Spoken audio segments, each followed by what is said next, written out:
გამარჯობა, სოლიდარობის სტუდია იწყებს მუშაობას, გადაცემას გაუძღვები მე, დავით ახვლედიანი. ჩვენი სტუმარი გახლავთ პარტია სოლიდარობა მშვიდობისთვის თავმჯდომარე მიხეილ ჟღენტი. მოგესალმებით ბატონ მიხეილ, მოგესალმებით ბატონ დავით, მოგესალმებით პატრიოტულ მაყურებელს. გადაცემას დავიწყებ იმით, რომ უპრეცედენტოა პრინციპში ის მისია, რაც თქვენ განახორციელეთ დონბასში, ჩვენს მაყურებელს კარგად მოეხსენება დონბასში რა ვითარებაა, ომგამოვლილი რეგიონია, რუსეთი ახლა იქ იწყებს მშენებლობას, მთელ რიგ ქალაქებში უკვე დასრულებულია ეს მშენებლობა, თქვენ უშუალოდ ბრძანდებოდით როგორც პარტიის თავმჯდომარე ეს კიდევ უფრო მნიშვნელოვანი მოვლენაა, რადგან თითოეულ ადამიანი ზოგადად იყო დონბასში, მაგრამ აი როგორც პარტიის თავმჯდომარე თქვენ პირველი ბრძანდებით, ვინც უშუალოდ იხილეთ ადგილზე არსებული მდგომარეობა, ვითარება, იყავით არაერთ ქალაქში, მათ შორის ჩემი ინფორმაციით დონეცკში.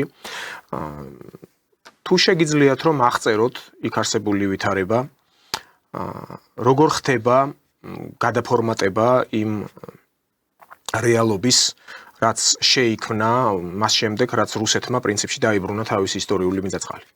კიდევ ერთხელ მოგესალმებით, ჩვენ 12 რიცხვში დავიწყეთ ვიზიტი დელეგაციაში იყო ანალიტიკოსი, მებრძოლი, ქართველი კაცი, ბატონი პატაბულაძე, ასევე ჟურნალისტი მირანდა უგანეზობა და თქვენი მონამორჩილი.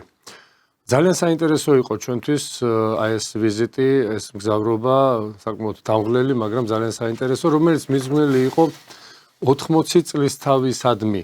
ფაშიზმზე გამარჯვების 80 წლისთავისადმი და მით უმეტეს აი ამ ფონზე რა ვითარებაცაა დღეს უკრაინაში. კიდევ უფრო საინტერესო იყო ჩვენთვის გვენახა საკუთარი თვალით რა მდგომარეობა არის, როგორ შეიცვალა, რა დაკარგა უკრაინამ თავიანთი ევროპელი პატრონების მეოხებით და წყალობით.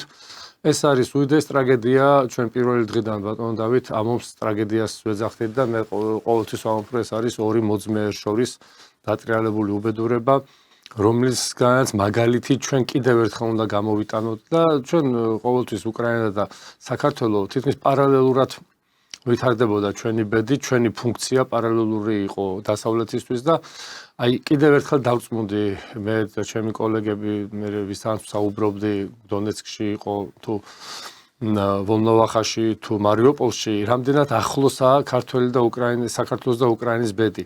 რას გვიმზადებდნენ, რისთვის გვამზადებდნენ, ამ ორი ქვეყნიდან უნდა შეექმნათ ანტირუსეთი და სამწუხაროდ უკრაინა ჩაება აი ამ უკვე შეიძლება ვთქვათ რამდენი მრავალწლიან ომში ჩვენ ღმერთის წყალობით, ჩვენი ხელისუფლების, ხალხის მხარდაჭერით ამას გადაურჩით, თუ შეიძლება ასე ითქვას, ნაკლები დანაკარგებით, ეს იყო 92 წელი, თუმცა რა ნაკლები დანაკარგებით 25%-ზე მეტი 25%-ამდე ტერიტორია დაკარგული გვაქვს და 100,000-ობით ლტოლვილი ყავს 2008 წელმაც. აი 2008 წელის დაახლოებით აი ამ კონტექსტში იყო, უბრალოდ იქ მადლობა ღმერთს სწრაფად მოხდა კუპირება ამ სიტუაციის და ეს არ გავრცელდა მთელ საქართველოს. და რეალობის შეფასება და რეალობის შეფასება მოხდა. ნუ ჩვენ ვიზიტი დავიწყეთ დონეცკიდან, დავათვალიერეთ ეს ქალაქი, ვნახეთ ძალიან საინტერესო ადგილები, ამას ნელ-ნელა ფოტომასალასთან ერთად მოგახსენებთ. ქალაქი პრაქტიკულად ცხოვრობს ძალიან მშვიდ გარემოცვაში, ასე ვთქვათ, ვითარებაში. ნუ ხანდახან ისმოდა ჰაერსაწინააღმდეგო ძალების, რუსეთის ჰაერსაწინააღმდეგო ძალების მუშაობის ხმა, რომელიც აბსოლუტურად არ მოქმედებდა არც ცხოვრების ტემპზე და არც იმ განწყობაზე, რომელიც არის უკრაინა, აი ამ ტერიტორიაზე, რუსეთის ახლად შემოერთებულ ტერიტორიებზე, სადაც მინდა ვთქვა, რომ ძალიან ბევრი უცხოელი ჟურნალისტი, ამას მინდა ხაზი გაუსვა, ძალიან ბევრი უცხოელი პოლიტიკოსი, მათ შორის დასავლეთიდან, აღმოსავლეთიდან, ჩადიან, ნახულობენ ამ ტერიტორიას, ეცნობიან იმ ვითარებას, რაც იქ არის და მე ვერ ვიტყვი, რომ ესეთი იზოლირება, რაღაცა კატასტროფული იზოლირება არის. თუმცა დაძაბულობა მაინც იგრძნობა, აი ეს ეხო, აი ამ მძიმე ომის, რომელიც დაწყებული იყო 2014-დან ასე ვთქვათ, როდესაც მოხდა წოდებული მაედანი და ღირსების რევოლუცია, თუ როგორც ეძახიან, ღმერთმა იცის, რამაც მოუტანა უკრაინას აი ეს უბედურება.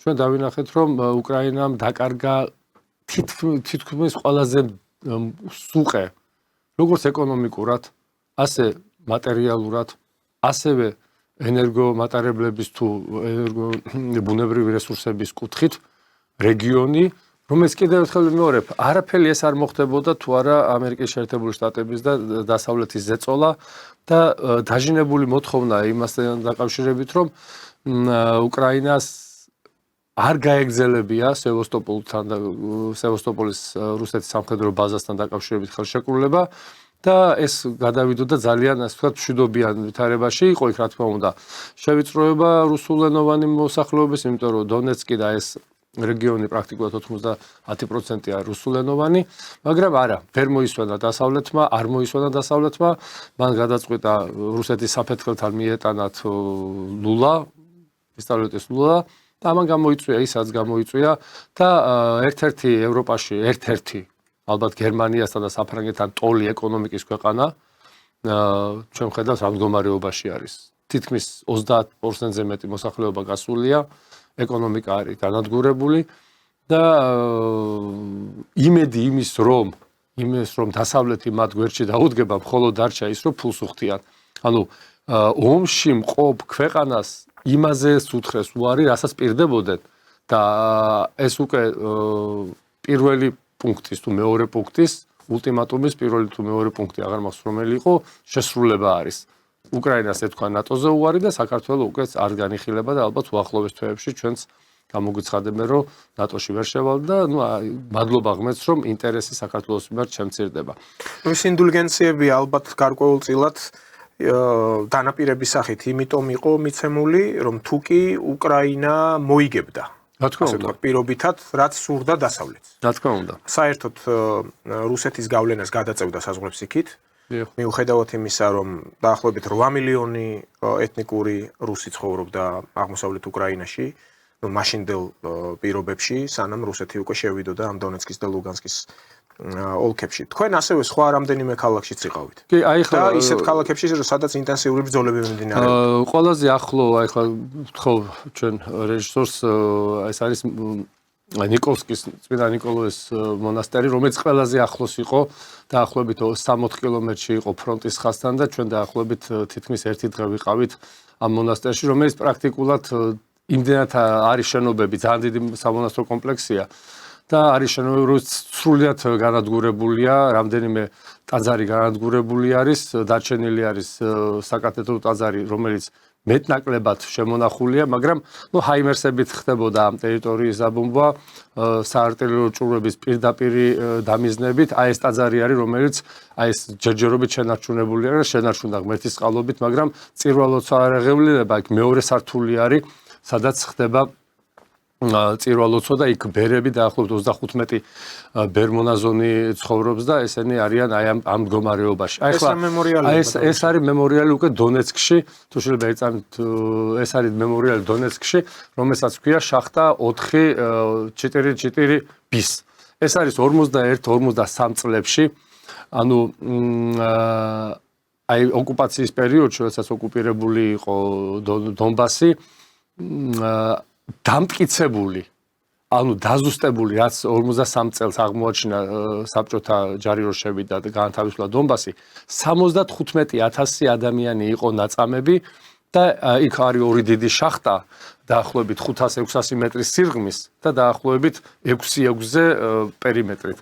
სადაც აი ცოცხალ ადამიანებს, აი ამ შახტაში 600 მეტრის სიღრმეში, 500-600 მეტრის სიღრმეში ყრიდნენ ხელფერშეკრულებს, ხშირ შემთხვევაში ცოცხლებს. იყო შემთხვევები, როდესაც რამდენიმე ადამიანს ერთმანეთზე აბავდნენ მავთულხლათები და ესე ყრიდნენ და იქ კედელზე, ფოტოში ჩანს, კედელზე არის 75,000 აგურით ნაშენი კედელი. ეს არის რაც აღმოჩნდა იმ წუთში. არავინ არ იცის იქ რამდენი ადამიანი არის საუბარი 200-300,000 ადამიანს, მთელი დონბასიდან მოყავდათ იქ, ასე ვთქვათ, ადგილობრივი მოსახლეობა და აი ფაშიზმის გამოვლენების კიდე ერთი მომენტი, აი ბაბიარის შემდეგ, როგორც ადგილობრივმა გვითხრეს, ეს ყველაზე დიდი და ყველაზე, ასე ვთქვათ, მასობრივი დაჟჯის ეს იყო დაჟჯი ადამიანის მოკვდინება ალბათ ყველა საშუალებით შეიძლება ტყვით ჩამოხშობით მაგრამ ეს იყო რაღაცა არაადამიანურად მოფიქრებული და სულ რამდენიმე ადამიანი გადარჩა რომელიც მოწმენი გახდნენ მე შემდგომში უკვე ნიურნბერგის პროცესზე რამე თუ აი ეს 500 მეტრიანი ის რომ ამოივსო იქ რამდენჯერ იყო ამოღებული და ნუ არ მინდა საშინელებები მოგიყვნენ იქ ზევიდან რომ დაესწნენ რაღაც 20 მეტრის სიმაღლიდან გადარჩნენ რა თქმა უნდა დაზარალებულები იყვნენ გადარჩენ ისინი და ისინი სულ 3-4 მოწმე დარჩა აი ამ ტრაგედიის კიდევ ერთხელ ვიმეორებ 51-დან 53 წლამდე ხდებოდა აი ეს გენოციდი აი ეს ფაშიზმის გამოვლინება და რატო გავამახვილე ყურადღება ჩვენ ყველა ვფიქრობდით ჩემ ახალგაზრდობაში რომ ფაშიზმი დამარცხებული იყო საბოლოოდ მაგრამ ნუ აღმოჩნდა რომ ფაშიზმმა ლიბერალური ასე ვთქვათ ელფერი მიიღო და ჩვენ ახლა მოგვევლინა ლიბერალური ფაშიზმი რომელიც თავისი სისასტიკით არანაკლებია, თავისი მზაკვრობით, თავის ცინიზმით შეიძლება ხალხს ასე კედელთან არაყენებენ და შახტაში არ ყრიან, მაგრამ ის მსხვერპლი, რომელიც საბჭოთა კავშირის დაშლის შემდეგ გაიღო ნებისმიერ რესპუბლიკამ, რამდენჯერმე აღემატება იმას, რაც ხდებოდა იმ პერიოდში. მე ვამბობ თელ საბჭოთა კავშირის მანძილზე, რაც საბჭოთა კავშირის დაშლის შემდეგ უმუშევრობით შეურაცხყოფით, უწამლობით, უშუქობით ეს ჩვენ ყველამ გადავიტანეთ და მოდით ჩვენ ოჯახებში მოვიკითხოთ, ჩვენ სანათესაოში მოვიკითხოთ, რამდენი არამოხუცი, ასე ვთქვათ, საშუალო ახსახს გადაცილებული ადამიანი შეეწირა ნერვიულობას და უპერსპექტივობას. ეს ძალიან მძიმე სურათია, რომლის ახსნა ძალიან რთულია. სამწუხაროდ ჩვენ ვერ მოვახერხეთ მარიუპოლის აი ამ ცნობილი აზოვსტალის ტერიტორიაზე შესვლა, იქ არავის არ უშვებენ, არც უცხოელ ჟურნალისტებს, არც უცხოელ პოლიტიკოსებს, რამდენიმე კილომეტრის მანძილზე არის, ზონა არის, სადაც კიდე ჯერ ბოლომდე ანუ ბოლობძოლები იქ გაიმართა და ეს არის აი რო გითხრათ ორი ტყუპი ქარხანა მეტალურგიული ეს არის აზოვსტალი და ილიჩის სახელობის მეტალურგიული ილიჩის სახელობის დაწყებული იყო 1927 წელს აზოვსტალი 31 წელს და 33-ში პირველი დომნა ამუშავდა და მასშტაბი რო გითხრათ არის განთავსებული 108 ჰექტარზე ანუ ქალაქში არის, რომელიც აწარმოებდა და ჩინელი კოლეგები იყვნენ ჩასული რამდენიმე თვის წინ და იქ გითხრეს, რომ აი ჩინეთში სულ რამდენიმე არის ასეთი მსგავსი საწარმო, რომელიც აწარმოებს იმ პროდუქციას, რომელიც მთელი საბჭოთა კავშირის ტერიტორიაზე ვრცელდებოდა და არ მარტო საბჭოთა კავშირის. ასევე 101 სკოლა დონეცკში ძალიან უნიკალური მუზეუმი ვნახეთ, რომელიც გახსნილია სკოლაში. ეს არის ადგილობრივი დონეცკის დეპუტატის მიერ თავისი სახსრებით, თავის მეგობრების შემოწირულობით გახსნილი ბატონი რომან ევსტაფეევის და იქ არის არამარტო აი ამ ბოლო წლების ტრაგედიის ამსახველი და ამ ომის და ტრაგედიის, სწორედ ტრაგედიის, არამედ მეორე საომარ ომის ამსახველი გამოფენა დაახლოებით 10-12 ოთახი არის უმაღლეს დონეზე გაკეთებული და მე ვფიქრობ აი ინტერვიუშიც თქვი მედიისთვის რომ მე ვფიქრობ რომ დონეცკის ხელისუფლება დონეცკის ხელმძღვანელობა ამ მუზეუმს უფრო გააფართოებს რომ უნიკალური ნიმუშები არის და რაც თავარი ეს სახელმწიფოსგან არ არის დაფინანსებული ეს არის მისი პირადი შემოწირულობა. ასევე ჩვენ მქონდა საშუალება გვენახა სხვადასხვა ის ადგილები, რომელიც იყო დაბომბილი თავის დროზე, იყო განადგურებული, პრაქტიკულად მარიუპოლი, ყოველი ქუჩა, ყოველი სახლი იყო ციხესიმაგრედ გადაქცეული და დღეს რო ჩაბრძანდეთ იქ, პრაქტიკულად რამდენიმე სახლია, ისიც ალბათ დატოვებენ როგორც ხსოვნას. არის აღდგენილი, მუშაობს ტრანსპორტი, პრაქტიკულად გამართული არის ინფრასტრუქტურა.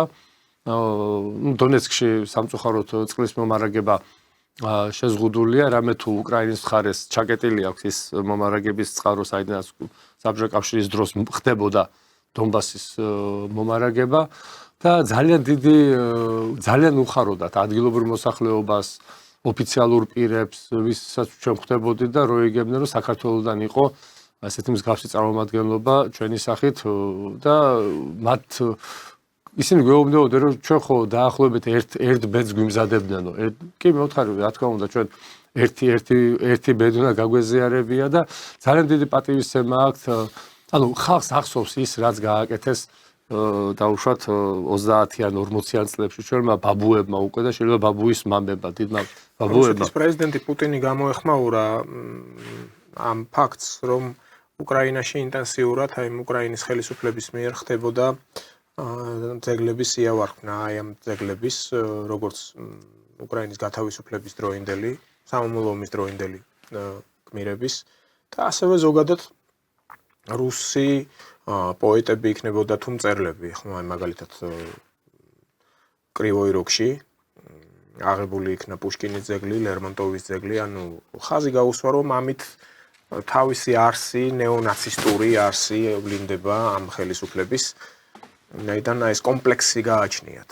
ანუ თვითონ ძეგლი რას აშავებს, მაგრამ ახსნა განმარტება ასეთი აქვს თავად რუსეთის პრეზიდენტს, რომ ამას სპეციალურად აკეთებენ, რომ მომავალი არ ქონდეთო. მომავალი იგულისხმება ის, რომ თუ კი წარსული არ იცი, რა თქმა უნდა, მომავლისკენ ვეღარ გაიხედები. ანუ უნდათ რომ აი მახალ თაობას, რომელიც წამოვა, არ ქონდეთ ისტორიული მეხსიერება. შევჩენკოს ძეგლი დიახ. დღესაც დონეცკში არის და არავის არ მოსვლია თავში ის, რომ ეს ძეგლი ვთქვათ დემონტაჟი მოეხდინათ.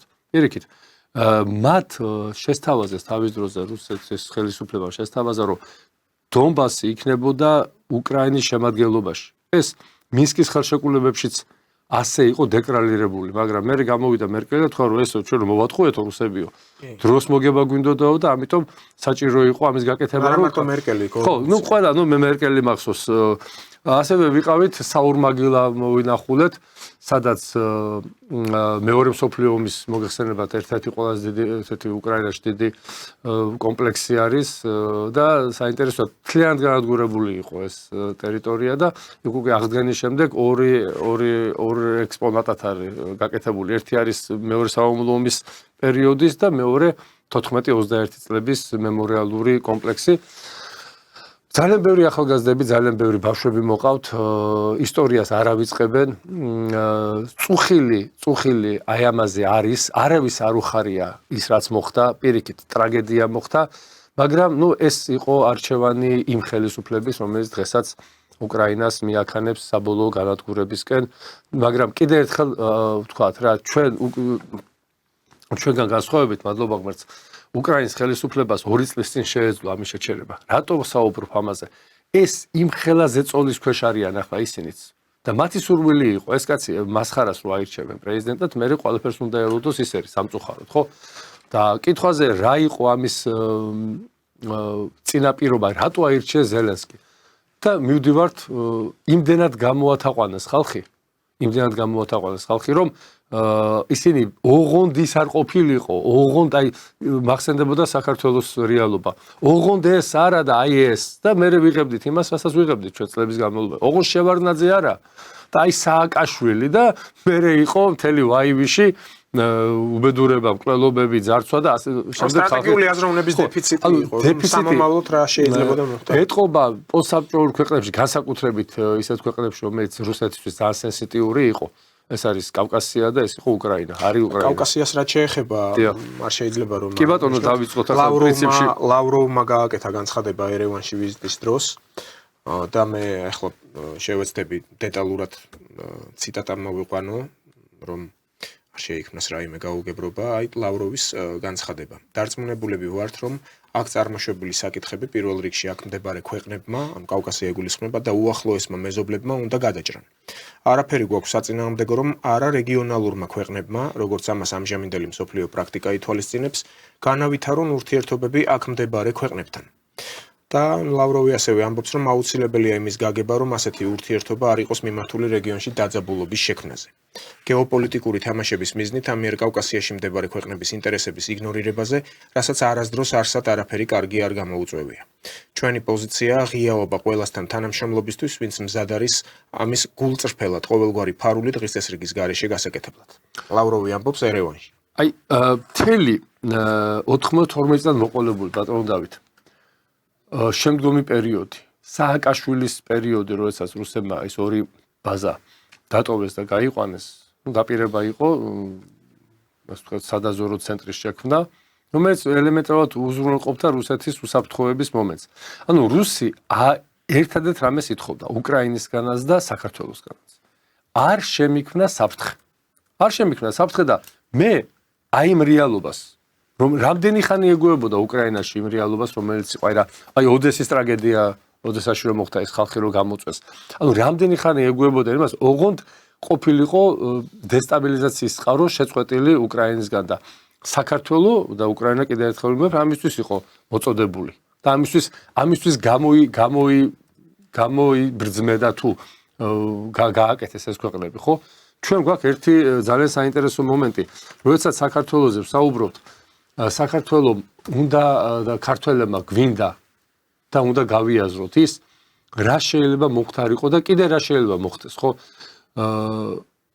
კონფერენცია ქონდა ჩვენ 7 მაისს სასტუმრო ამბასადორში რომელიც ხელმოწერების კამპანია გაცხადდა იქ ბატონი მამუკა ფიფიას ინიციატივით რუსეთთან დიპლომატიური ურთიერთობა და რუსეთთან პირდაპირ დიალოგი ხელისუფლების მხრიდან და აი იქ განაცხადა ბატონო მამუკა ეს კიდევ ერთხელ მინდა ვთქვა ეს არ არის პარტიული ეს ზეპარტიულია რადგანაც იქ ესწრებოდნენ სხვადასხვა პატივსაცემი, პატივცემული პოლიტიკოსები, პოლიტოლოგები და გაცხადდა ის, რომ ჩვენ უნდა ბოლოს და ბოლოს მივაწვინოთ ხმა საქართველოს ხელისუფლებას, რომ მოარული აზრი, რომ რუსეთთან ურთიერთობის მსურველების რაოდენობა რამდენიმე 1000 რაღაცას ესე ვთქვათ მიზერული ციფრი არა ბატონებო.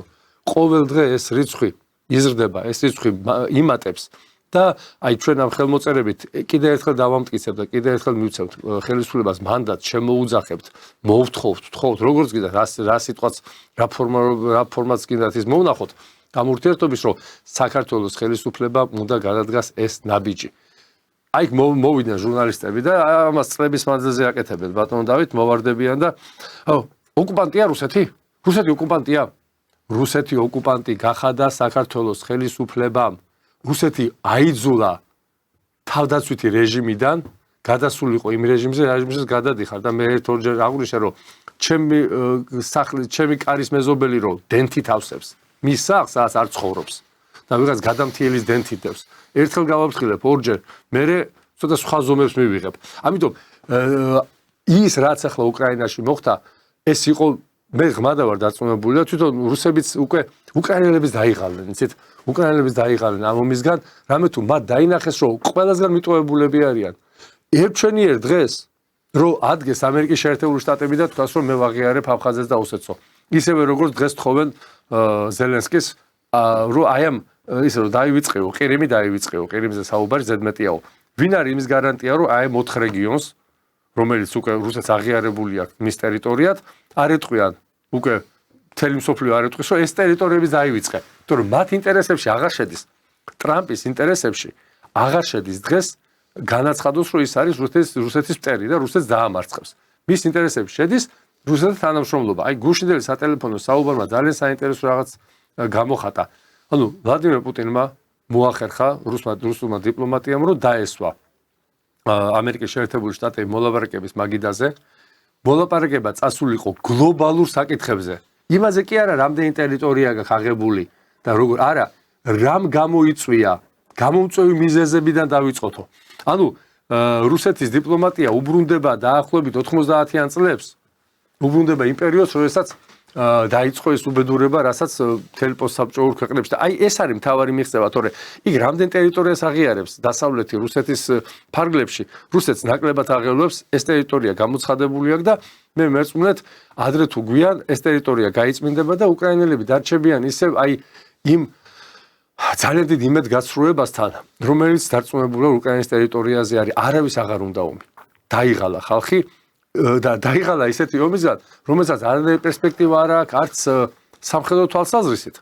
და არც პოლიტიკური თვალსაზრისით ანუ განადგურებულ ქვეყანას ნატოზე უარი უთხეს ევროკავშირზე უარი უთხეს ერთადერთი აძლევენ ფულს რომ ბოლო უკრაინელამდე იომიო ეს ხო არ ვქო დაცინვა არ ვქი ამას ხო არაა და აი ეს ფაშიზმის ლიბერალური ფაშიზმის გამოვლენა რისი პარალელის გავლებაც მინდოდა რამდენი ადამიანი დაიხოცა რამდენი უამრავი ხო ამ რისთვის დაიხოცა აი რა შედეგი დადო დასავლეთმა ის წიაღისეულზე ეგრეთ წოდებულ ზელკას რო ეძახიან მე ვიმეორებ დასავლელი ექსპერტების დასკვნებს. დაახლოებით 200 წელია საჭირო, რომ დამუშავდეს ის ტერიტორიები, სადაც ეს მინერალები და ესე ვთქვათ, ძვირფასი მინერალებია და მოხდეს მისი ამოღება. და 200 წელის თანხაა 300 მილიარდი. მაგრამ უკრებში არიან ისეთი თავქარიანებიც, რომლებსაც ღრმად წამთ, რომ აი ეს გარიგება კარგია. მე ვისთვის თბილისში გადავაწყდი ქალბატონს, საკმაოდ ასაკისეთ, ბალზაკის ასაკის ქალი იყო, უკრაინის დროშა ეკეთა გულზე, ნუ გასაგებია პატრიოტული ცნობებით იყო გამსჭვალული, მაგრამ ესე ფრთოსანი დიალოგები ქონდა თავის თანამოსაუბრესთან და ეს კარგიაო ახლა რასაც ამერიკის შეერთებული შტატები აკეთებსო. ეს ჩვენთვის მომგებიანიაო და შესაბამისად ამ ხელშეკრულებით, როდესაც დაიწყება ამ წიაღისეულის ათვისება, ეს უკრაინას მოუტანს დამატებით დივიდენდებსო. ანუ პრობლემა კიდე სხვა რამეში აზროვნებაში, მათ ღრმად წამთ, რომ ეს კარგია. უკრაინელების ნაწილს. აი ასეთია მოცემულობა. საქართველოში არ წამთ ბატონო დავით. საქართველოში არ არის ის პოლიტიკოსები და ის პარტიები, რომლებიც მოწადინებულები არიან. რომ კიდე ევროპისკენ წავიდნენ და კიდე დაპატიეთ ბოლო ტყუილზე მიდიან. აი ყველაზე საშინელ ტყუილზე ყველას ნათელია. ანალოგიურია. იმიტომ ვამბობ, რომ არაფერი არ შეცვლა და თქვენ კითხვას ცოტა ავწდი.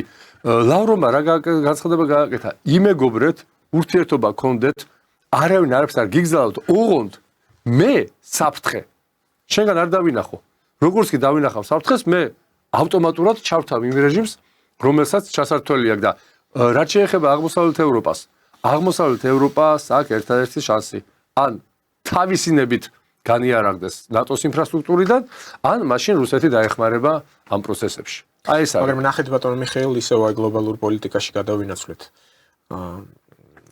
რიტორიკა განსაკუთრებით ძველი ევროპის ქვეყნებიდან, გერმანია, საფრანგეთი, ახლა საფრანგეთზე ზახაროვა გამოეხმაურა პარიზის პოზიციას და პრინციპში ახლა სათავეში ჩაუდგა ანტირუსულ მოძრაობას ევროპაშიო, ზახაროვა ამბობს. ნუ მაკრონი პოლიტიკა, ასევე მერცი მის არჩევამდეც გვახსოვს მისი რიტორიკა, რომ პირდაპირ აპირებდა ამ ტაურუსების მიწოდებას და ევროპა განსხვავებით ტრამპისგან, რომლის განცხადებები სატელეფონო საუბრის შემდეგ იდება და ამბობს, რომ აღარ აპირებს რუსეთისთვის რაიმე სანქციების დაწესებას, პირიქით იყო ასევე განცხადება, რომ სამომავლოდ რუსეთთან ურთიერთობის განახლება, მათ შორის ეკონომიკური ურთიერთობის, მომგებიანი იქნება როგორც რუსეთისთვისო, ასევე უკრაინისთვისაც. ტრამპი ამბობს. ამის საპირისპიროდ ევროპული ქვეყნები, კაია კალასი, ევროპული დიპლომატიის თავქალი გამოვიდა და ამბობს ასეთ რამეს, რომ აი ახლა ეს მე-17 პაკეტი დავამტკიცეთო. მაგრამ თუ კი კიდე უფრო არ გავამკაცრებთ რუსეთის საწინააღმდეგო პოლიტიკას, ასევე პარალელურ რეჟიმში ვიწყებთ შემუშავებას უკვე მომდევნო პაკეტისო. ანუ აი წარმოიდგინეთ ახლა ვინ საღათ აზროვნებს. რაც ომი მიმდინარეობს იქ, ნუ 3 წელი ხოა გასული. 3 წლის განმავლობაში 1 პაკეტი, 2, 3, 4, ანუ ასევე უწოდეს უკვე პაკეტების ომი. არა, ხო პაკეტების ქვეყანა არისო. აი იგივე ზახაროვამ თქვა, რომ ეს პაკეტების არის ეს ევროპაო რა, ამ პაკეტებში ეთყობა რაღაც სხვა პაკეტები იგულისხმება. ხო, ნუ ახლა ქალბატონია თვითონ და ეთყობა ხო, ნუ აი ასეთი მიდგომებია, უკვე დასცინიან მათ. ამ წარმოიდგინეთ 17 პაკეტია მიღებული ამ სასანქციო პოლიტიკის ევროკავშირის რუსეთის წინააღმდეგ. რამდენი უნდა დაწესდეს კიდე? აი გავიდა 1 წელი, ვთქვათ, არ დარეგულირდა და ვთქვათ, განაგრძეს ეს კონფლიქტი, არ ცხრება. პირობითად, არ გამოუვიდეთ არც ტრამპს, არც ეს დიპლომატია, რომელიც სტამბოლში მიმდინარეობს, თუმცა ნუ დიდი მედებს ამყარებენ. 28 პაკეტი, 29 პაკეტი, ნუ ხო სასაცილოა უკვე. არ მუშაობს, რით ვერ გაიგეს, რომ რუსეთზე არ მოქმედებს ასეთი ულტიმატუმებით საუბარი. ეს რას მახსენებს ბერლინის დაცვის დროს გიტლერი უგენტი რო შეალეწეს. დაახლოებით ეს პაკეტები ახლა არის ბოლო პაკეტები იქნება გიტლერი უგენტი თავის მომავალს შეალეწავენ. დასავლეთის მომავალი არის უმძიმესი. დასავლეთ ევროპაზე მაქვს ამ შემთხვევაში საუბარი. ევროპაზე ყველას აქვს მაპატიე თავისი ანგარიში. რუსეთს ცალკე, ამერიკის შეერთებულ შტატებს ცალკე, ჩინეთს ცალკე, ინდოეთს ცალკე, ვხედავთ ბრიტანეთი რა მდგომარეობაშია, აფრიკას ცალკე, ანუ ესე ვთქვათ ჟარგონს გამოვიყენებ, ყველა თავის ბოღმას აი ამ ევროპის ქვეყნებზე ამოიყრეს, იმიტომ რომ არ არსებობს დანაშაული, არ არსებობს ჩაგვრა, არ არსებობს არაადამიანური მოქცევა, რომელიც ბუმერანგივით არ დაუბრუნდეს ამა თუ იმ ქვეყანას, ხალხს, ქალაქს თუ ასე შემდეგ და რაც მათ 5 საუკუნის მანძილზე თუ ცოტა მეტი ჩაიდინეს, აი ეს კოლონიზაცია, აი ეს უბედურება, რასაც აფრიკის, აღმოსავლეთ აზიის ქვეყნებში ჩადიოდნენ, ლათინური ამერიკის ქვეყნებში, ეს არ შეიძლება უკვალოდ დარჩეს. ისე რა, შეიძლება ეს ერთ წელიწადში და ერთ საუკუნეში არა, მაგრამ ეს აუცილებლად. აი ჩვენ აი ამ ზღვარზე ვართ მისული და აი მონასტერში რო ვიყავით, სამონასტრო კომპლექსში რო მოვინახულეთ, იქ ერთ-ერთმა მსახურმა გითხრა, რომ ეს არისო ღვთის სასჯელიო. ღვთის სასჯელი, იმიტომ რომ საერთოდ ჩვენ არასწორად ვიქცეოდითო აი საბჭოთა კავშირის, ну ესე გამოუვიდა ხოლმე დეტალებს ვერ მოვყვები, რომ არ ვიქცეოდითო ის, არასწორად ვიქცეოდითო, არ იყო სიყვარული, არ იყო ეს და ეს ესე იყო და სხვა შორის მინდა ვთქვა ამ დამაარსებელი მან წინასწარი ვინც დაარსა და სახელი დამავიწყა სამწუხაროდ ძალიან ცნობილი მამა იყო მან წინასწარ მეტყველა ეს ომიც წინასწარ მეტყველა აი ამ სამონასტრო კომპლექსის დაზიანებაც წინასწარ მეტყველა ის წინასწარ მეტყველა საკათედრო ტაძარი გადარჩებოდა და აი ეს ყველაფერი ისე მიგვითითებს იმაზე რომ ჩვენ წმენა დავკარგეთ კი ბატონო დავდივართ ტაძრებში წირვა ლოცვაზე აფსარებლები ვართ გვაქვს რაღაც მაგრამ ადამიანობა თუ დავკარგეთ ჩვენ ხო კაპიკია ჩვენი ფასი მე ჩემ თავზე ვამბობ მე სხვაზე არ ვამბობ და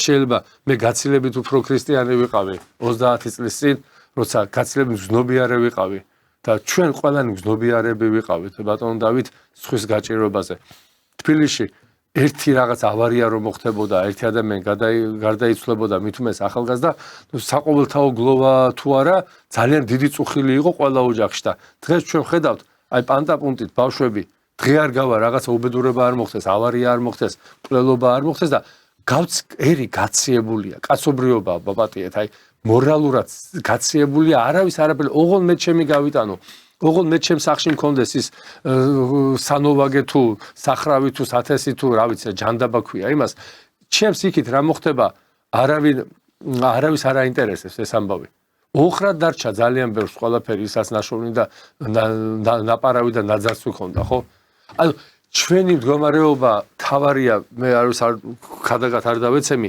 ჩვენ გავიაზროთ რა დავაშავეთ რატო გავაკეთეთ ის როდესაც ამხელა საწარმოებს რომელიც თბილისში იყო ხო აი მოდით ახლა ნახევარწუთი მომეცით ყველა გიგანტი რომელიც საბჭოთა კავშირმა დატოვა საქართველოში ჩემზე კარგად ის მაყურებელმა რაზე მაქვს საუბარი ხო აქ ხო 100,000-ობით ადამიანი მუშაობდა ვიღაცა ნაძირლების ხროვამ ეს ქარხნები მიითვისა ეს საწარმოები გააჩერა 100,000-ობით ადამიანი ქუჩაში დატოვა, რომელსაც სხვა არაფერი არ შეუძლია. იმ მუშა ადამიანს, რომელიც 600-700 მაინც იღებდა და კარგად ცხოვრობდა, მშვიდად ცხოვრობდა, მას არ შეუძლია, ყველას არ შეუძლია ვაჭრობა, ყველას არ შეუძლია ის, რაც მერე ჩვენმა ქალბატონებმა იტვირთეს და ისინი არჩენენ ახლა ნახევარი რეალური ეკონომიკის 20% რეალური ფინანსების მაგათია, ხო? აი ეს ხალხი არ არიან დამნაშავე, მათ არ მიუძღვით წილი იმაში, რომ ამდენი ადამიანი ქუჩაში დატოვეს და რა ტყვით ციკვტილი ომში ჩემი აზრით გაცილებით უფრო ღირსეულია ხშირად ბატონი ვახტანგი იხსენებდა გოგუაძე ამბობდა მას ვიდრე აი ესე უღირსებოდ ქუჩაში დაგდებული ადამიანების რამდენი ადამიანი აი საუბარი საიდან დავიწყე 100-ობით და 100-ობით ათასი ადამიანი დაიღუპა მამა ჩემის თაობის უმრავლესობა ვერ მიაღწია ასაკს იმიტომ რომ ისინი იყვნენ შემდგარი თავის საქმის პროფესიონალები და ერთჩვენიერ დღეს აღმოჩნდნენ იქ სადაც მათი ადგილი არ იყო და მათი ადგილი დაიკავა უფრო შუსტრი ქართულად როგორ ვთქვათ ადამიანმა რომელსაც ყველაფერზე მოაწერეს ხელი შენ რო ამ ქარხნებს ანგრევდა როცა სოფლის მეურნეობაში შეფუთული ქარხნები ჩაის ქარხნები რომელიც 200-300 კვადრატულზე პატარა მინი ქარხნები შემოტანილი იყო შეფუთულ მდგომარეობაში რო გაიტანეს შენ თურქეთში როცა უნიკალური ჩარხები კაპიკებად გაიყიდა და ვიღაცამ გაივსო ჯიბე, ხო? ბევრმა ისე დაამთავრა, აი ვინც ეს ჩაიდინა 90-იანებში, ზოგი უსახკაროდ დარჩა. უფალი მაღალია, მაგრამ უფალი ხო არ ჯის. ეს ჩემი წმენაა. მე მსჯის ჩემი ცოდვა. მე მსჯის ჩემი მიერ ჩადენილი საქციელი. უბრალოდ ჩვენ სახარება გვეუბნება. ბიბლია გვეუბნება, ეს არქნა, ეს არქნა, ეს არქნა, ეს. უბრალოდ მოგივა ეს. აი ეს მოგვივიდა. და მე ძალიან ხა არ მინდა რაღაცა ესეთ პესიმიზმი შემოვიტანო, მაგრამ აი დონბასთან დაბრუნების შემდეგ კიდევ უფრო დავფიქრდით, ჩვენ უნდა შევცვალოთ, ცხოვრება უნდა შევცვალოთ, სტილი უნდა შევცვალოთ. ხელისუფლებიდან დაწყებული ნებისმიერი ადამიანი და სწორედ აი ამ სტილის შესასვლელად კიდევ ერთხელ დაუბრუნდები ამ ხელმოწერებს, რადგან ძალიან მნიშვნელოვანია, რომ აი ეს სტილის შესასვლელად, ამ პოლიტიკის შესასვლელად საჭირო არის ჩვენი თანადგომა. ხელისუფლებამ რაღაც გააკეთა, კი ბატონო, მაგრამ შენ სად იყავი მაშინ? შენ თუ მართლა ესე ფიქრობდი, რომ ეს შესასვლელია, რატო არ გამოეხმაურე, რატო არ შეგვეხმიანე? მე ყველას დიდი მადლობა მინდა მოვახსენო, ვინც 10,000-ზე მეტია უკვე ხელმოწერა, კარგად მიდის, უბრალოდ ტექნიკური ამბავია, ხა ძალიან ბევრს არ შეუძლია ინტერნეტთან ურთიერთობა მე მაგათად რომ მომკლა ინტერნეტი კომპიუტერით ვერ მოვაწერ ხელს, მირჩევნია მივიდე 5 კილომეტრი გავიარო, ხელმოწერა დავაფიქსრო და წამოვიდე. ყველას დიდი მადლობა. იმ ხალხაჭერისთვის არ წყდება ჩვენი პარტიის ჩვენ ოფისში უბრალოდ ტელეფონის ზარები და ყველას დიდი მადლობა ამ აქტიურობისთვის, რომ ეს არის ერთი საქმეა, რომლითაც ხელისუფლებას კიდევ ერთხელ ვეტყვით, რომ ასე გაგრძელება რუსეთთან დაკავშირებით უბრალოდ დაუშვებელია. ყველაფერს აქვს თავისი საზღვარი და რუსეთმაც უნდა იცოდეს, რომ აქ ისე არ არის მდგომარეობა, როგორც 2006, 2007, 2008 წლებში, ბატონო დავით, რუსეთისთვის პირველი საფრთხე საიდან მოდიოდა, აი რომ გაგეჩერებიათ ნებისმიერი რუსი, ყველა დიდი საფრთხის შემცველი ქვეყანა იყო საქართველო. ზოგს 50 მილიონი ვეგონეთ, ზოგს 30 და ზოგს 100, იმდენად შეაშინა სააკაშვილმა ბწყალებში და გამოიწვია რუსი ხალხის, ქართველი ხალხის. ბატონო მიხეილ, თქვენ გახსოვთ იმ წლებში 90-იანების დასაწყისში, როდესაც აი რუსეთში მიმდინარეობდა ომი ჩრდილოეთ კავკასიაში. საქართველოს ტელევიზიის პირველი არხი მაშინდელი პირდაპირ ისხდნენ ადამიანები და მოწოდებები ისმოდა, რომ საქართველოს უნდა აღიაროს ჩეჩნეთის დამოუკიდებლობა. არ გახსოვთ ეს?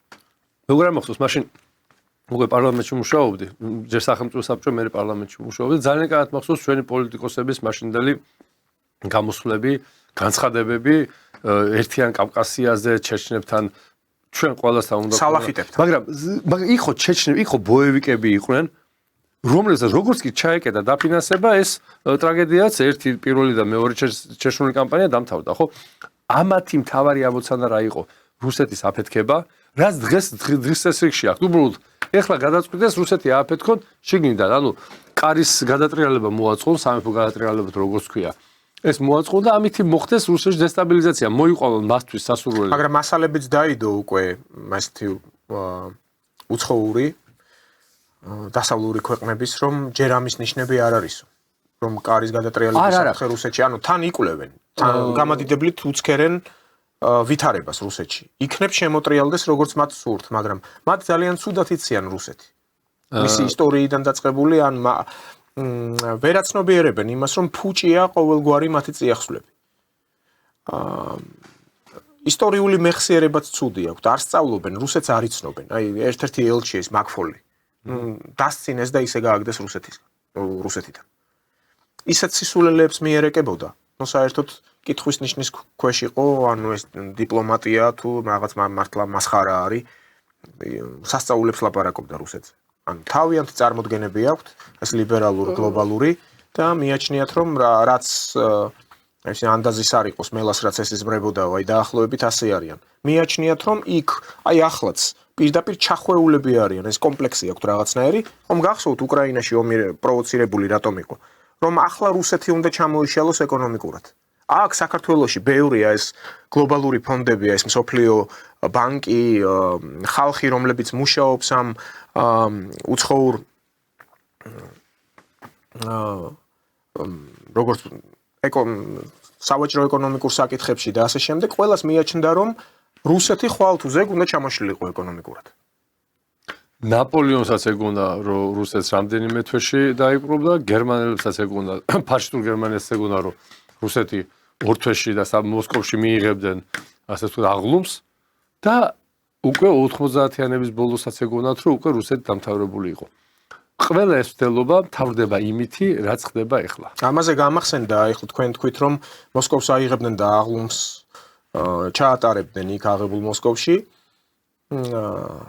მარშალი კონევი რომლის ძეგლიც ასევე აიღეს ახლა ჩეხეთში თუ არ მეშლება ხო ნუ პრაღის გათავისუფლების დროს იქ აქტიური მონაწილეობა ჰქონდა აღმოსავლეთ ევროპის ქვეყნების გათავისუფლებაში კონევი იყო მთავარსარდალი მოსკოვის ესეთი ეგრეთ წოდებული ვიაზემსკაია ბიტვა იყო რომ სადაც ძალიან დიდი მსხვერპლი ჰქონდა დაახლოებით მილიონ ადამიანს უდრიდა წითელ არმიერთთა მსხვერპლი და კონევი იყო პასუხისგებელი ამ ოპერაციაზე და ჩავარდა ეს ოპერაცია ვოროშილოვი როგორც პირველი მარშალი ვოროშილოვი ნაგანით შევარდა რომ პრისტრილიო твою душу პირდაპირ უთხრა და შეაკავეს ნუ მერე ჟუკოვმა დაიცვა კონევი და მოხდა მერე მაგის რეაბილიტაცია მერე თავის მოადგილეთ იყო ამ საომარი ოპერაციების დროს და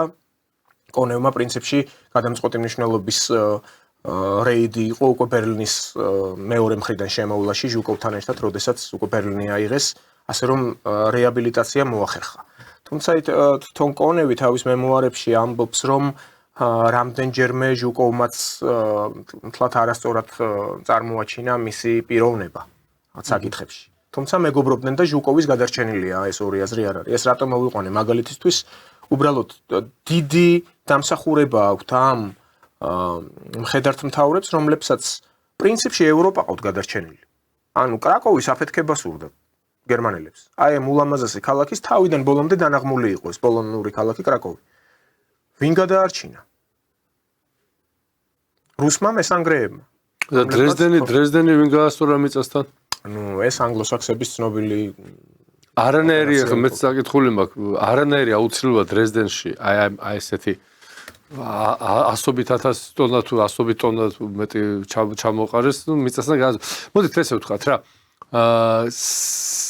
დასავლეთის მიზანი რატომ გჭირს ეს ყველაფერი ჩვენ რა ეს არის ყველაფერი ბრძოლა რუსეთის წინააღმდეგ ნაპოლეონიდან დაწყებული დამთავრებული დღევანდლამდე ეს არის რუსეთის ანუ სიხარბე რა ამოძრავებს ახლა ანგლოსაქსებს და დასავლეთს სიხარბე ერთადერთი ქვეყანა ივანე რისხანის შემდეგ რომელიც დადგა ბრიტანელების მსოფლიო გამეფების ბარიერად ეს იყო რუსეთი აი იმ დროიდან დაიწყო ეს ამბავი იმ დროიდან დაიწყო და დღემდე გრძელდება რამდენი საუკუნეა 4 საუკუნე კიდევ კაი საფრანგეთის საელჩო აქ ხორთაჭალაში პეტრე ბაგრატიონის ძეგლის აღებას არ ითხოვს მოითხოვენ არა ეხლა ვეღარ მოასწრებენ ძეგლის აღებას ითხოვდნენ და ასე შემდეგ ეხლა ვეღარ მოასწრებენ აი დღეს ბატონი ვოლსკის სტატიას ვკითხულობდი თუ გამონათქვამს აღარ მახსოვს ესე იგი 3000 ბავშვი თვის საქართველოში უკრაინიდან ჩამოსულებისთვის არის გახსნილი სკოლები უფასოდ 90 თუ 110 პედაგოგი სწავლობს მუშაობს უკრაინიდან შემოსული ხო ხო ძირითადად იქ რა თქმა უნდა არიან რამდენიმე არის ძირითადად ეს არიან გამოქცეულები და იცით რა მინდა ძალიან წუხილი თქვა სანამ უკრაინის ელჩი თვითონ არ წავიდა მიუხედავად თქვენი და ჩემი არაერთი მოწოდებისა რომ გააძევეთ ეს კაცს და ამოვარტყით ასე ვთქვა ჭეტლაღი ვერ გაუშვით აი ეს არის და აქედან თავისუფლდებით მე რატო ვარ უფრო იმედიანად ის რაც ჩვენ დასავლეთმა გაგვატარა ახლა 90-იანებში უბრალოდ დასავლეთში მოხდება ის რაც მე მიქენი მე იმას მოუვა ბუმერანგის ეფექტი და ბატონი პრემიერის წერილი ტრამპის მიმართ მისი ინტერვიუ ეს კიდევ ერთხელ ცხადყოფს რომ ჩვენი მდგომარეობა ნელ-ნელა უფრო სუვერენული ხდება ანუ სუვერენიტეტი ეკონომიკურისგან სამწუხაროდ ძალიან შორსა ვართ მაგრამ ყოველ შემთხვევაში პოლიტიკური სუვერენიტეტი და საკუთარი ინტერესების დაფიქსირება ჩვენ უკვე შეგვილია ამაშიც მე ვხედავ ძალიან დადებით მომენტს და ამაშიც ვხედავ იმას რომ ამერიკის დღევანდელი ელჩი მე შეიძლება გამოურჩა აქ არ ვიყავი საქართველოში არ ვიყავი ძალიან დიდი პროტესტები მე მგონი არ ყოფილა პრემიერის ამ წერილთან დაკავშირებით შეიძლება იყო რაღაცა რიგი პოლიტიკოსების პრო სააკაშვილისტური პოლიტიკოსების განცხადება მაგრამ რაღაცა ესეთი პროტესტი რომ ჩვენ ამას ვიზავთ იმას ვიზავთ არ ყოფილა დასავლეთის ემზადება ბატონო დავით რეგიონიდან გასასვლელად მაგრამ ახლა ეს გასვლა არის მოსაფიქრებელი როგორ ლამაზად გავიდნენ და მე ღმადა ვარ დარწმუნებული აი ის რეალობა რომელშიც აღმოჩნდა საქართველო ჩვენ მოსახლეობას გამოაფხიზლებს სურო თქვენ მე და ჩვენი კოლეგები მოვიდეთ ხალხ ხელისუფლების უმაღლეს თანამდებობებზე, მერთო დავიფაროს, მაგრამ მაინც ვერ შევძლებთ ჩვენ იმის გაკეთებას, რასაც ჩვენ ახლა ხელისუფლებას ვთხოვთ. ისიც რატომ? შენ უნდა გქონდეს მოსახლეობისგან მხარდაჭერა. შენ მოსახლეობა უნდა დაგავალოს. მაგრამ აგერ გამოკითხვა ჩაატარებს ესე რა ქვია, ლიბერალური რომელიმე კლებითი ცენტრი და გეტყვის, აი საქართველოში 15% არის ვინც იყურება რუსეთისკენ, ასე ვთქვათ. არა ბატონო, უნდა უთხრათ 15 კი არა, 35 და შეიძლება 55 და შეიძლება ერთ რამდენიმე თვეში 60%-იც გავხდეთ. იმიტომ რომ რეალობას მიყავ ხარ შენ აქამდე. შენ თუ აქამდე არ მიხვედი, მაშინ შენ იგივე ტყუილში აღმოჩნდები, რა ტყუილში სიყავი 90-იანებში. ჩვენ გვაქვს ბატონო დავით კიდე შეცდომის დაშვების უფლება? არა, რა თქმა უნდა. ხლა კიდე მაგალითისთვის მოვიყვან გუშინ მოვხდი რუსთაველის პროსპექტზე. აი დაახლოებით იმ ადგილას, სადაც იყო მაღაზია საუნჯი. და თუ გახსოვთ იქ ჯიხური იდგა კიოსკი გაზეთების. და ჩემი ტელეფონით გადავუღე ფოტო, უბრალოდ აღარ დამიდია, შემდგომში აღარ მიფიქრია ამაზე და გავიხსენე აგრეთვე ჩემი ბავშვობის დროინდელი სურათი. იქვე ამ საუნჯის ფონზე წიგნი მიჭირავს ესე ხელში, ლიხსიქით და ლიხსაკეთ საქართველოს გიყვარდეს, მოკლედ მურმან ლებანიძე, ჯანო ჯანელიძე და ესეთ რაღაცები. ხო და აღარ მომიძიებია ადრე მახსოვს, თუნდაც Google-ში არის ფოტო, როგორი იყო ეს მაღაზია თუნდაც 80-იან წლებში. აი საუნჯე გატენილი სექციები, ყველანაირი ჟანრის განყოფილებები და სურათი გადაუღე ახლა რა მდგომარეობაშია ეს ადგილი. ანუ ვიტრინებს შორის ხომ ეს გრაფიტებია, ეს სიმახინჯეები, შავით ან თეთრზე. ფანჯრები რა დღეშია, ანუ ეს თან რამდენი ხანია ეს გრძელდება, ხო? თუ ადრე რაიმეს რეაბილიტაცია, რემონტი იგეგმებოდა, შემოარტყავდნენ თუ გახსოვთ ხის ესენი იყო, რომბები იყო ხის, შეღებავდნენ, ერთი თვის მერე ეწერა რომ რეაბილიტაცია, რემონტია, მერე ხსნიდნენ და იხსნებოდა თავიდან. ახლა ეს უპატრონოთ ეს საუნჯის მაღაზია მიგდებული არის გასაგებია ეხლა რომ კერძო მფლობელობაშია ვიღაც პატრონი ყავს ის ყიდის ან იჯარით აძლევს არ აქვს მნიშვნელობა მაგრამ ასევე კიდე ერთი ავტობუსით ავდივარ ვაკეში აი ჭავჭავაძის ვაკის პარკისკენ და შევამჩნიე აი ეს 4 ბარაკი რო დგას თუთქალაქის ელემენტარულად კითხვას ვამ მესმის რომ იქ შიგნით ეს არ ჩანს და ნუ გასაგებია რა მდგომარეობაშია ამორტიზირებულია ძველია ასე კატასტროფაა ხო შეიძლება სულ რამდენი კვადრატულია ეს პერიმეტრი აი თვითონ ფასადები რაც ჩანს ხო 3 თუ 4 შენობაა ბარაკებივით ხო რა პრობლემაა იმის გალესვა გათეთრება ან შეღებვა ერთფერში დასმა კატასტროფაა რო ვაკეზეა ლაპარაკი აი ცენტრზე რეაბილიტირებულზე უბრალოდ აი მხოლოდ მე არ ვარ ვინც ამას ამჩნევს უამრავი ადამიანი მოძრაობს ხო შეიძლება იმის თქმა მინდა რომ ახლა პროგრესია თუ რეგრესია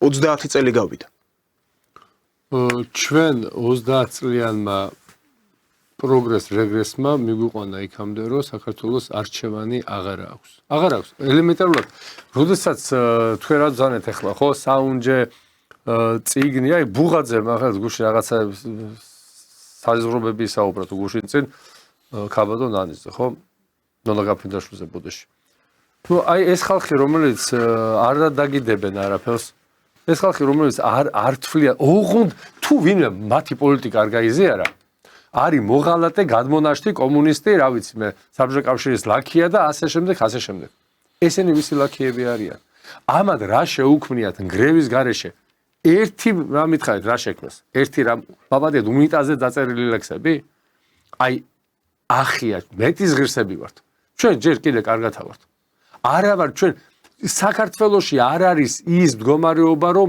ბუღაძეების და მსგავსი მისნი წერლები ვითომ და ჩხიბავები თუ ჩხაპნავები უბრალოდ შენ ჭკუას გასწავლიდან მაგრამ უბრალოდ ამათ დონეზე უნდა დაგიყვანო აი მთელი ამოცანა რა იყო დასავლეთის 30 წლიანი მეცადინეობა ეს იყო თავის დონეზე ამერიკელებს დაეყვანე თავის უწიგნურ გაუნათლებელ 10-მდე დათვლა ალბათ ან 20-მდე ან 100-მდე რა მნიშვნელობა აქვს წიგნის წაკითხვა და ხელის მოწერის დონეზე. ანუ იმის იქით შენ არ უნდა განვითარებულიყავი და ზუსტად შეასრულეს ეს. თავის დონეზე დაგიყვანეს საშუალო ამერიკელის დონეზე. მაგრამ ის უმაღლესი სასწავლებელი, რომელიც ამერიკაში დღეს 200 და 300 და 400,000 დოლარი ღირს თუ ნაკლები წელიწადში, იქ სხვა მდგომარეობაა. ანუ განსხვავება ფენებს შორის გაზარდეს კატასტროფიულად. არის ამერიკელი, რომელიც წერა-კითხვა არ იცის და არის ამერიკელი გენიოსი. ანუ უმაღლესი განათლებით, ხო? ერთი კვირის წინ ტაძარში ვიყავი და შემოვიდა 14-15 წლის ბავშვები. ბიჭები და მოსახსენებელს წერდნენ და კითხეს გვარები ჩავწერო თუ ისე ჩავწერო სახელებია. ნუ აუხსენი როგორც უნდა და ისეთ კალამი როგორ ეჭირათ? აი გამაოგნა, აი ესე ეჭირათ კალამი, ბატონ დავით.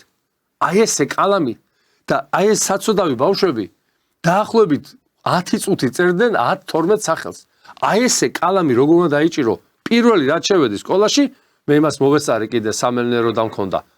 აი ესე მასწავლეს და ციტებში მირტყავდნენ, რომ როგორ ასე შენ რამდენს დაწერ? აი ასე რო უჭირავს. ზოგს ესე ეჭირა. ზოგს საერთოდ ესე ეჭირა.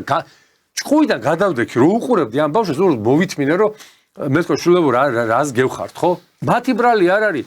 მათ არის სკოლაში რო შედის ის დაწინსკრული რომ მქონდა მე აბგდ ევზთ პედაგოგებს ინსტრუქცია აქვს რომ არ უნდა შეზღუდონ ბავშვი თავის არჩევანში. ანუ ბატონო დავით, თქვენ ხო იცით რომ ჩემ დროს თუ კი ცხონებული მარო ღვთისიაშვილი კობახიძის 77 სკოლაში დამრიგებელი მეუბნებოდა რომ საწერი კალამი ასე უნდა აიღო და მე ნუ მაშინ უკვე იყო ასეთი კალამი. თქვენ ჩემზე ახალგაზრდა ხართ. თუმცა მე მქონდა ოქროს წვერიანი ეს ჩინური კალმები რო იყო თუ გახსოვთ მარტო მარიკა მამუჩიშვილს ჰქონდა ქართულის პედაგოგს და კაკო სვანიძეს. ესენი ცნობილი ხალხი იყვნენ ყველა დამსახურებული პედაგოგები, ორდენების მფლობელები. ხო და სულ უკვირდათ რომ ამბავს საიდან აქ ეს კალამიო, ხო და მეც ესე ფაქიზად უვლიდი ის ჰქონდა ესეთი ეგრეთ წოდებული პიპეტკა და მელნით უბრალოდ ის ავტოკალამი იყო. ხო და რა თქმა უნდა ამას კულტურა აქვს კალამის ხელში დაჭერას, მაგრამ ახლა არ ასწავლიან ამას პედაგოგები. ან ისინი შეზღუდულები არიან, აი ეს ევროინსტრუქტაჟით მათ არ აქვთ უფლება ბავშვის დამოუკიდებელი არჩევანი შეზღუდოს. კალამს თქვათ ასე დაიჭერს, თუ თქვენ როგორც ახლა მაგალითი მოიყვანეთ, ხო? აი შედეგი არის ზუსტად ეს. აი ეს ბავშვები ახლა თქვენ ვინც ნახეთ, ვისაც ეს კალამი ხელში ეჭირა, დიდი ალბათობით აქედან არის გამომდინარე. იმიტომ რომ ეს არის რეალური პრობლემა, ანუ განათლებაში ბევრი რამ არის დასახვეწი. ახლა აი ზუსტად განათლების მინისტრს უყურებ ფოტოზე, გახსნილი მაქვს საიტზე, ახალგაზრდა კაცია, მინდა წარმატებები უსურვო, რაც იყო დაანონსებული პრემიერ-მინისტრის მიერ, რომ ბევრი რამე უნდა შეიცვალოსო, ველოდებით, როდის შეიცვლება. ეს მალე უნდა ხდებოდეს, ფორსირებულად უნდა ხდებოდეს. თუ გვინდა რომ ის ახალი თაობა, რომელზეც აქცენტი სამომავლოდ დაანონსებული იყო რომ ტრადიციებს უნდა დაუბრუნდეთ, გავაღრმავოთ ამ თუნდაც ისტორიის გაკვეთილებში გახსოვთ ხო სააკაშვილის დროს სისულელეებს წერდნენ და ამოღებული იყო ჰაგიოგრაფია იყო საერთოდ ამოღებული. ყურებს არ დაუჯერო რომ ერთი ჩემს ყველა საყვარელი საგანი იყო ისტორია. ქალბატონი ლიანა შეწირული მასწავლებელი სკოლის დირექტორი ვინც იყო პირველი საშუალოსი. ნუ მე ისტორიულზე ვაბარებდი სხვა ისტორია. ჩემი შვილის მე-6 კლასის ისტორიის წიგნი რომ დავიწყე წაკითხვა პრაქტიკულად ვერ ლოგიკური ბმა ვერ გავაკეთე. მივედი მასწავლებელთან ვონები, აი მე მეუთხარ რომელსაც ისტორია ყველაზე კარგად ვიცოდი კლასშიც და ნუ არ ტრაბახ ვარ ვიცოდი კარგად ხო? მე ვერ შევძლებ ამის მოყოლას. აი რაც შენა გიწერია, ვერ შევძლებ, იმიტომ რომ ეს არის ყველაფერი გაკეთებული, რომ ბავშვმა ისტორია არ ისწავლოს. და რაც თქვენ ბრძანეთ ახლა აი პატივისცემა ხო? ვინ იყო დაფასებული მაშინ? ნახეთ აი თქვენ სკოლის დირექტორი ახსენეთ. იყო ასეთი ცხონებული ალიოშა ცინცაძე, რომელიც მამაჩემის დირექტორი იყო. მამაჩემის მეგობრების დირექტორი და იმათი შვილიშვილებიც მოესწრენ ალიოშა ცინცაძე. არა, მე პედაგოგები ვახსენე ეს. არა, დირექტორებიც იყო. დირექტორი ბუმბერაზი კაცი იყო, გრიშა კობახიძე, ავტორიტეტული პიროვნება იყო ჩვენი სკოლა, თამამად ვიტყვი, არაერთხელ მithქვამს კიდეც და აღმინიშნია ეთერში, რომ ყველაზე თვალსაჩინო სკოლა იყო მთელი საქართველოს მასშტაბით. ვიცი, მაშინ ისანში მუშაობდი, ძალიან ხშირად სტუმრობდი თქვენ სკოლას. რის თქმა მინდა, დაფასება იყო. პედაგოგი იყო დაფასებული. მის მიმართ იყო პატივისცემა. აი ის შრომელი კაცი დაფასებული იყო.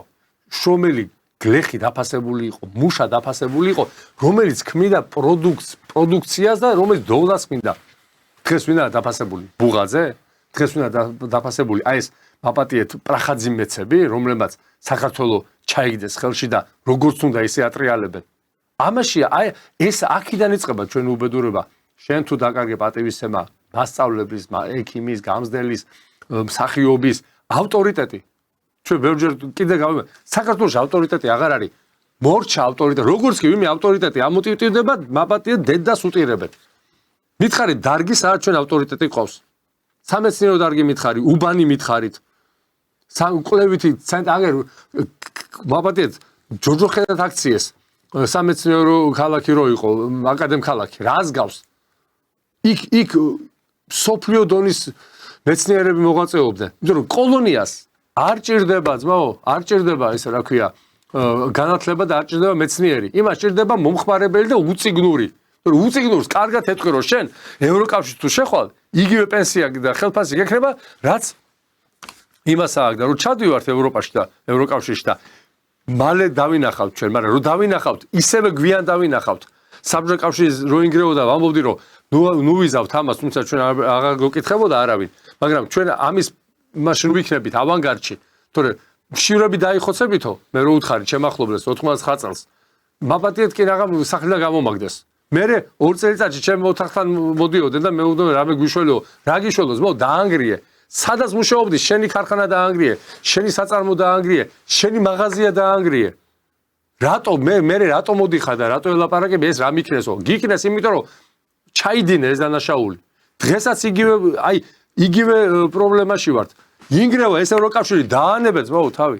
ხელისუფლება ანებებს, მაგრამ ბატონ მიხეილ, აპოგეა იყო 90-იანებამდე საქართველო უშვებდა თავის ელექტრონულ ნაწარმსაც კი. ტელევიზორი გამოდიოდა ივერია ხო გახსოვთ? ყველაფერი ველოსიპედს უშვებდა. ყველაფერი ჰქონდა. დიურალის კონსტრუქციაზე აწყობილი ველოსიპედი ივერია ერქვა იმას. ბატონო დავით, აი ხა დღეს დამავიწყდა გადაცემა შემომეტანა სქემა, ანუ რუკა არის საქართველოდან სად გადიოდა საექსპორტო პროდუქცია. თითქმის მთელ სოფლიოში განსაკუთრებით დასავლეთში ძალიან ბევრია და აღმოსავლეთში აი მე შემდეგ გადაცემისთვის მე თქვენ მოგცემთ იქნებ ხვალისთვის აჩვენოთ რა. შენ ყველაფერი ქონდა. აბსოლუტურად ყველაფერი ქონდა. კოვზებსაც კი აი უბრალოდ სახლში ვნახე უჟანგავი აი ნერჟავეიკას რო ეძახიან ჩეულებრივი ჩაის კოვზი შტამპი აქვს შუაში. შიგნიდან ნერჟ თბილისი წერია. ანუ თბილისი უშვებდა ჩაის კოვზებსაც კი ანუ წინდიდან დაწყებული დამთავრებული თვითმფრინავით სრული ციკლი ქონდა ტექნოლოგიური. ანალოგიური ქონდა უკრაინას და უფრო მეტი. უკრაინა აწარმოებდა ავიამზიდების ისინი ქონდათ შელფები. სამგზავრო გემების, სატვირთო გემების. ნუ აღარ ვამბობ ამ იგივე აზოვსტალებზე და აღარ ვამბობ იჟმაშებზე და იმებზე, ამ გიგანტებზე არ ვსაუბრობ. ანუ ქვეყანებს რომელსაც ყველაფერი ქონდა, მაპატიეთ ავიღეთ დანა ან ნაჯახი და დავიწყეთ მისი დამტვრობა ისე როგორც სააკაშვილმა ის 2008-2012 წლის პარლამენტი რომ თავრდებოდა მოწვევა. ესეთ რა გააკეთა? ბოლომდე არ დააცადა იქ ხალხს ვინც ისხდნენ პარლამენტში. 2 წუთამდე გამოყარა და ყველა დარბაზი პირველი რესპუბლიკის დარბაზი, ილიას დარბაზი, პარლამენტის სხვა დარბაზი ააჩეხია. იცით რატო? იმიტომ რომ აქ რომ მიტინგები დაიწყოსო, არ იყოს ვინმე არ შევარდეს და არ მეორე საკანონმდებლო ორგანო არ გაკეთოს და ქუთაისში გადაიტანა რომელიც ის შენობა პება. მე ჩავედი ქუთაისში რომ გადაიტანეს ის შენობა, 1-2 კვირაში მომიწია ჩასვლა ჩემ კოლეგებთან რაც საქმე მქონდა. პირველ სართულზე შტეპსელიდან მწვანე წყალი ამოდიოდა. არ ვამატებ და ის დაახლოებით 1 წელი დაჭირდათ რომ ის ქიმიურად დამუშავებული ისა რა ქვია იატაკი ხალხი სასწრაფოზე მოდიოდა ესეთ მდგომარეობაში იყო. ხო და ამიტომ ჩემო ძვირფასებო როცა გიშს ირჩევ უნდა მე აგო პასუხი. არავინ არ გაპატიებს. ზევიდან არ გპატიობენ ამას. არც ადამიანს, არც ოჯახს, არც ქალაქს და არც სახელმწიფოს და კიდევ ერთხელ ვამბობ, უკრაინის მაგალითთან გამომდინარე ჩვენ უნდა ძალიან ფრთხილად ვიყოთ და მოვთხოვოთ საქართველოს ხელისუფლებას დაიწყოს პირდაპირ დიალოგი რუსეთთან, რომელიც მაინც მოგვიწევს და რაც უფრო სწრაფად მით უკეთეს. დიდი მადლობა ბატონ მიხეილ, გადაცემაში სტუმრობისთვის. მე ტელემაყურებელს შევახსენებ, ჩვენი სტუმარი გახდათ პარტია სოლიდარობა მშვიდობისთვის თავმჯდომარე მიხეილ ჟღენტი. შევხვდებით ზეგ, მადლობა ყურადღებისთვის. ნახვამდის.